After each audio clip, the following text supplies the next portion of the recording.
Good day, class. So welcome back to our discussion about Augustinian spirituality. So for today's discussion, we will going to discuss Saint Augustine and his concept of social justice. All right. So this will be the last lesson that we will going to discuss, and hopefully you will watch this video from the beginning up to the end. It's a very short discussion.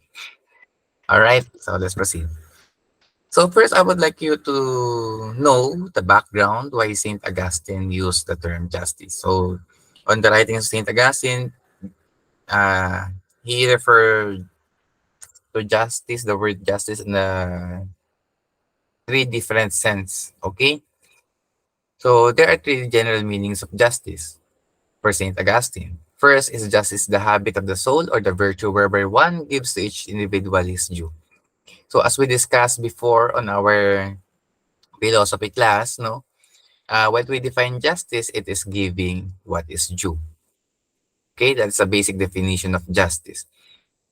Second, justice is the love which is due to God and to one's neighbor. So Saint Augustine also derived this definition, this meaning from the New Testament and the patristic fathers. When we speak about patristic fathers class, these are the people, no, pagkatapos ng apostol, may mga nagmisyon, may mga disipulo si Jesus Christ, yung mga apostol din meron. Then, those disciples wrote some teachings of the church. Actually, majority of the teachings of the church were written by those patristic fathers, no? Ayan. So, ang tawag sa kanila sa mga disipulo ng mga apostol, mga naunang mga Santo Papa, naunang mga obispo, ang tawag sa kanila ay patristic fathers. Alright. So, yun. Nagmula yung isang definition, isang meaning ng justice ni Saint Augustine. Justice is love which is due to God and to one's neighbor. Third meaning is that justice is righteousness. The soul stands in a properly ordered relationship with God, his creator. Okay? Ayan. Alright. So, Augustine used Cicero's De Republica as an organizing framework for his argument with Roman citizens on what constitutes a true commonwealth. So, we may observe in the very beginning of our discussion that Saint Augustine was influenced by Cicero. Okay? Kahit nung pinakaunang discussion natin about his story of Saint Augustine, ayan, nabanggit na yan ni Saint Augustine. Okay? At nabanggit na rin natin na Saint Augustine ay na-influensya ni Cicero. Okay? Eh, yung De Republica, that was Cicero's work, and that was a philosophical treatise on the nature of the state and its ideal form. And it greatly influenced Roman political thought by the time. Okay? So, para kay Cicero, commonwealth could exist without a common agreement. So, magkaroon ng estado, magkaroon ng state by that time, kahit walang social contract between the people. At as a result, no, pagka ganun ng sistema, then there is no justice. So, that was the city of man. Okay? And on the city of God, based on Saint Augustine, that was the true justice that exists in a society. No? Doon lang makikita yung city of God. And in the city, ang ruler ay si Jesus Christ. No? That was founded by Christ and was ruled by Christ. So, true justice implies a true knowledge and worship of God. Okay? Justice is a virtue on the city of God. Virtue cannot be achieved through human effort, but can only be achieved as a grace from God. So without God intervention, without God giving you grace, no, therefore there is no justice. All right. If you are not related to God at all, therefore you are not doing justice, because justice for Saint Augustine must be rooted from the grace coming from God. All right. So, sabi nga St. Augustine, no, where true justice does not exist, there can be no right. Ibig sabihin, no? So, ibig sabihin ng class, no, hindi lahat ng legal ay tama. Okay?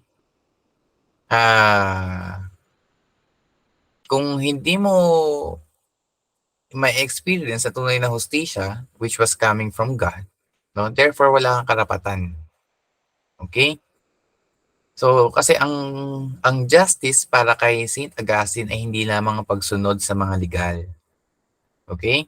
However, it is rooted in the principle of the moral order and right conduct, where, ayan, where these rights are grounded in God's nature and will. So, on that case, kapag nagkaroon ka na ng ah, tama, no?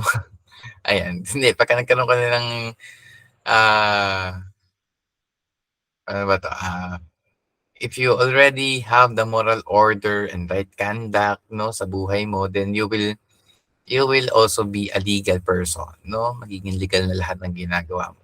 So, dapat mauna mo na yung justice bago yung karapatan mo. Okay? Ayan. So, for Saint Augustine kasi, no, any action that is not just, even if it's technically legal, no, is not truly done by right or lawfully, no? This is because the concept of law is based on the principles of justice and moral order. So, ayan, Augustine believed that the purpose of law was to promote justice and to protect the rights of all individuals within society. And therefore, kung ganun, any action that violates these principles cannot be considered lawful or done by right. So, dapat, no, lahat ng gagawin natin ay tama para ito ay maging legal. Okay? Ayan. Nothing can be said to be done by right or lawfully, which is not done justly. So, right has its origin and the source of justice. So, paano ba tayo nagkaroon ng karapatan? No? Because of God. Para kay Saint Augustine. No? Because God is the origin of everything. God is the origin of our right. Nagkaroon tayo ng karapatan because of God. Okay? Alright. So, Saint Augustine kasi, he argued that the true justice could only be realized to a society that was founded on the principles of moral order and right conduct. And malalaman lang natin o magkakaroon lang tayo ng ganitong moral order and right conduct kapag it was rooted on the God's divine law. No? So kaya nga sabi sa Saint Augustine, no, human beings are just insofar as they know God.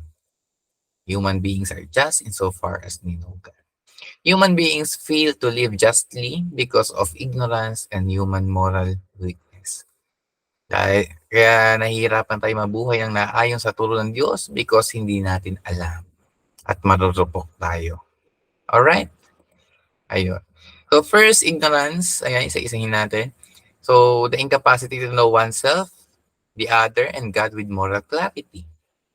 Iba kasi, no? Alam lang ang Diyos sa tawag. Pero hindi naman talaga relihiyoso at spiritual na tao. No? Sabi lang na, ano yan, alam ko, merong Diyos. Pero, yun lang. Okay? Okay. Prevents the soul from seeing itself in relation to the highest good or understanding completely the motivation behind one's moral choices. Okay? So with ignorance, the person cannot understand what justice requires in particular circumstances. Okay? Siyempre, no, hindi natin alam. So kapag hindi mo alam, hindi natin mauunawaan kung ano ba yung application ng justice sa mga ginagawa natin, no? So, second one is the moral weakness, the soul's overall inability or unwillingness to act justly. Okay? And, class, no, dahil nga marupok tayo, we have limitations, no? Hindi kayang gawin ng katawan natin ang lahat ng bagay.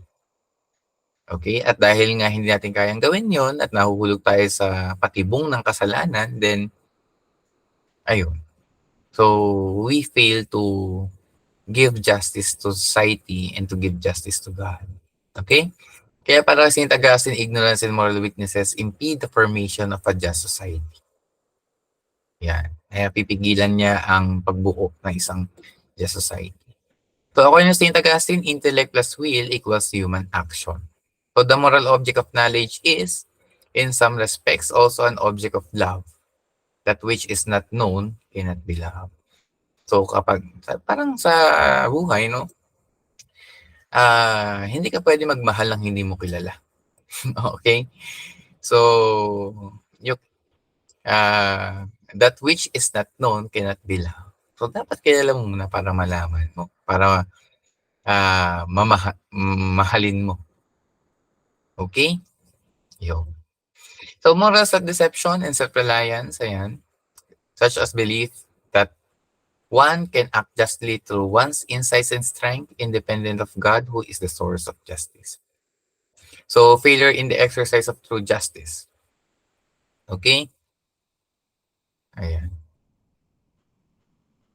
Alright. So able to understand love and justice. So dapat meron tayong ganito. So nagsisimula yan no, sa struggle. Okay? Struggle to know and love God through faith and humility. Tawag yan ay contra ignorance and moral weakness. Okay? And then after that, no, after you overcome that struggle, then you will attain self-knowledge and moral conversion from self-deception. Doon papasok yung repentance. Hingi ka ng tawad sa Diyos. Kapag nagawa mo na yan, after that, then you will gain truer understanding of self in relation to God and neighbor. At pagka nagkaroon ka na yan, then you will able to understand love and justice rooted in God's grace. Ayun. Okay? So, according to St. Augustine, the city of God is a true commonwealth. So, unlike from the concept of Cicero that was stated a while ago, no, hindi lang ito commonwealth na walang agreement ng tao. Okay? Because St. Augustine argues that the city of God is a true commonwealth, that earthly cities are ultimately temporary and flawed, kagaya na sinabi ni Cicero. Okay? So Augustine believed that city of God is a true commonwealth as it is founded on the principles that are eternal and true. Okay? While yung nabanggit natin kanina, no, yung earthly city, kasi by the way class, no, magkaiba yung city of man sa city of God. City of man, ito yung ginagalawan natin ngayon, which is unjust. Para kay St. Augustine. Okay? Ito rin yung concept ni Cicero. And then when we speak about city of God, ito yung sinasabi ni St. Augustine that was ruled by Christ and was founded by Christ. Okay? And since it is founded by Christ, it was founded by the eternal laws. All right. So, on the city of God, St. Augustine saw Christ as the ultimate ruler who could form a just society in himself. He believed that Christ's teaching on love and compassion could provide the basis for a society that is characterized by harmony, peace, and justice. Okay? At paano ba tayo ma-attain ito? No? Paano ba natin ma-attain yung city of God? Of course, through the example of Jesus Christ. No? So, si Jesus Christ is one of the best example of being a servant leader. And that is a very good model for the rulers and leaders of our society. All right. Okay. Sabi nga, Christ is the only completely just person to have lived. Christ alone purifies and heals the soul of ignorance and moral weaknesses, which enables a person to come to know and love justice and live justly in imitation of Christ. Okay?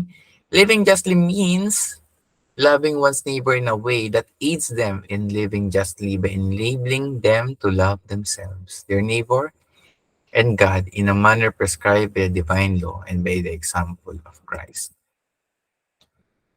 All right. So, neighbor loves self, others, God. So, this was based example of Christ. Okay? And then, kapag minahal mo na yung kapwa mo, no? Hindi lang kapitbahay ang neighbor, yung kapwa, yung kapwa. Okay? So, then you will live a just life. Okay? You stay with Yuste Yuere. Okay. Okay, let's move on. Concentration of Augustine's teaching on justice, works of mercy. Kaya mas sinasabi dito, a true Christian should never set himself up over other human beings. God gave you a place above the beasts. If you wish to be better than other person, you will grudge to see that person as your equal. Therefore, you ought to wish all equal yourself. Okay? Ang tunay na Kristiyano ay ang mga tao na tumitingin sa kapwa ng kapantay niya. So kahit ano man ang estado mo sa buhay, dapat tignan mo ang kapwa mo bilang kapantay mo. Kasi tao pa rin sila, no? Kahit gaano yung kasama, kahit gaano yung kabuti, tao pa rin yan. Okay? Kahit gaano yan kahirap, kahit gaano yan kayaman, tao pa rin yan. At dapat itato mo siya bilang isang tao, hindi bilang isang gamit. Okay? So, Christ is needy when a poor person is in need. Okay? Christ is hungry when poor people are hungry. So, yeah, these are the teachings of St. Augustine with regards to the poor. So, God does not demand much of you. Okay? He asks back what He gave you. And from Him, you take what is enough for you. The extra possessions of rich persons are the necessities of poor persons. When you possess more than you need, you possess what belongs to others. Okay? Dapat pagka humihingi ka ng biyaya, ay yung sapat lamang sa'yo. Okay? Pagka ang biyaya mo ay sobra, siksik, ligdig at umaapaw. Okay? Pagka umaapaw na ang biyaya, hindi na sa'yo yan. Okay? Dapat yung biyaya na yan ay para na sa kapwa mo. Kasi ang para sa'yo ay yung sapat lamang para sa'yo. Kapag sumobra na, masama na yon. Anything that is excessive is wrong. Anything that is lacking is wrong. Okay? Lahat ng sobra masama, lahat ng kulang masama. Dapat sapat lang, dapat sakto lang. Okay? Ayan. So Christ, who is rich in heaven, choose to be hungry in the poor people of the earth. Yet in your humanity, you hesitate to give to your fellow human being. Do you not realize that what you give to Christ, from whom you receive whatever you have to give in the first place? Okay? So, sabi ni St. Augustine with regards to the rich and the poor, go on making use of your superfluities, but give the poor their necessities. Okay? Gawin mo kung ano gusto mong gawin, pero ibigay mo sa may hirap kung ano yung nararapat sa kanila. But it not only make you, it also made the poor man with you. He gave you both this life as a single road to travel along. You have found yourselves compassions walking along the same road. He is carrying nothing. You have an excessive load. Okay? You are overloaded. Give him some of what you have. At a stroke, you feed him and lessen your load. Okay? Because class, no, in reality, in our life, no, may mga pagkakataon na napakarami nating dala-dala. Okay? Samantalang ibang tao nabubuhay naman ng konti lang. Ng sapat lang. Iba nga wala pa eh, no? At isa sa mga responsibilidad natin bilang tao ay ang ibahagi sa kanila kung ano man yung sobra sa atin. At ibahagi sa kanila kung ano man yung ipinagkaloob sa atin. Okay? Sabi nga, so give to the poor. I am begging you, I am warning you, I am commanding you, I am ordering you. Give to the poor people whatever you like. All right. So, you give bread to the hungry person, but it would be better if nobody was hungry. Okay? And you would give it to no one. You clothe the naked person. I wish that everyone was clothed already so that this need did not exist. So there are two types of persons to whom you must give. Okay? Dalawang uri ng tao na dapat binibigyan mo. Because itong mga taong ito ay mga kulang na kulang, no? Una, may mga taong gutom sa tinapay. Ibig sabihin, kulang sa pagkain. Ito yung mga mahihirap talaga. At mayroon mga tao na gutom, hindi sa tinapay pero sa hustisya. Okay? So ito dapat yung mga tinutulungan din natin. Between these two hungry persons, you find yourself as the doer of the good work. If charity motivates the work, it serves the good of both. So for the one desires what he may eat, the other desires what he may imitate. You feed the one and you give yourself as a pattern to the other. So you have given to both of them. The one you have given reason to thank you for killing his hunger. The other you have given reason to imitate you by setting him an example. Okay? Kasi when we show justice to people, no? Ano yan eh, parang chain yan eh, no? Pagka ginalaw mo yung isa, gagalaw na lahat. Sunod-sunod na yan. Pagka nakita ng ibang tao, nagiging mabuti ka sa kanila, yung mga tao na yan magkakaroon ng basis, dapat maging mabuting tao din ako sa iba. Okay? Pansin niyo may mga tao na mabuting tao sila, hindi dahil alam nila na yun yung tama. No? Hindi lang dahil doon. Kundi nakakita sila na may mga tao talagang nai-apply sa buhay nila yung mga tinuturo ng Diyos. Okay? So, when you do good deeds to others, ayan, as an effect, no? Series yan. Sunod-sunod na yan. Magkakaroon ng base, dapat gawin ko to sa ano ka. Kasi, tinulungan ako dati, dapat tulungan ko din sila. Ayun. Okay? Ayan. Oh, point for reflection class, no? Do I see and recognize the poor in our midst, or I'm too busy, too comfortable, and too self-contained to recognize their anguish, misery, and pain? Do my actions inspire others? Do my actions contribute to the building of the city of God? Ayan. So these are the points for your reflection. Okay? Okay. So this will be class, our last topic for this semester. Hopefully you learned something new. And hopefully uh, I am I became effective to you as your theology teacher. Okay? You understand the life of Saint Augustine as well as how to live in line of the teachings of Christ with the inspiration of Saint Augustine. Okay? So for any question class, ask me on our face-to-face class and our last class. No? Last na yung next meeting natin. Alright. So with that, thank you very much and see you on our next meeting. God bless us all. Amen. Bye-bye. Ingat kayo. Thank you.